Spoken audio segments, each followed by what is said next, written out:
Alright, Assalamu alaikum. The final concept that we covered in lesson 30 was the Harfu Atf.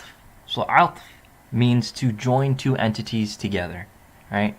And Sheikh pretty much just gave us a quick glance over. He said that we would study these in more detail later on, but he wanted to cover the most common ones, and also said not to necessarily memorize these, but rather just become acquainted with what they are. So the ones that we covered were wow, which means and, thumma, which means then, but after a while. So it's been some time since that thing occurred.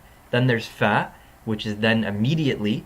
Then there's hatta, which means until, aw, which means or, and it's either an option, so you could choose between one or the other or both, or you have to make a choice between one or the other. And obviously that is known via connotation and context.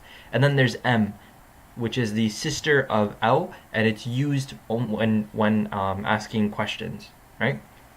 So let's just take a look at some quick examples. So ja'a Zaydun wa Amrun, right? So Zayd and Amr came. It's just a simple and. It's joining those two things together, those two people. Ja'a Zaydun thumma Amrun. So Zayd came, then Amr came. And one thing that you want to keep in mind is when it comes to these huruf al-'atf, this grouping that we've been given specifically, they have no effect on the words that come after them, right? Like it's not causing this to go into a state of jar, it's not causing this to go into a state of nasb, nothing, right? They're just there and they're connecting these two parts. Sometimes what you might see is that if this is in a state of jar, it will cause the word that's connected to it via atf to go into a state of jar. Sometimes it's kind of like carries over the state, right? Sheikh didn't go into detail about that, but rather it's just kind of like a heads up, something to keep in mind, right?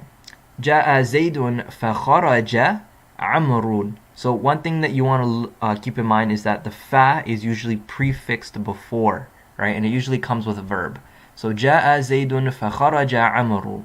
So Zayd came, then Amr came. And we know because of the fa, it means he came like immediately. So Zayd walked in the room, and then not too long after, Amr walked in. A couple like seconds after. Ja'a Zaydun hatta atal madrasati. So Zayd came until he reached school. Right? So that hatta is meaning until. Ja'a Zaydun aw Amrun. So that should be aw, not awim. The only time it's going to be a kasra on the bottom there is when we have the rule ijtima as-sakinain, and that's where you have two sukoons side by side. So if Amr or Amru had a sukoon on it, then it would be awi. But in this case, it's not, so it should be aw with a sukoon on it. So aw Amr. So Zayd came, or Amr came, or they both came. So there's a choice in there.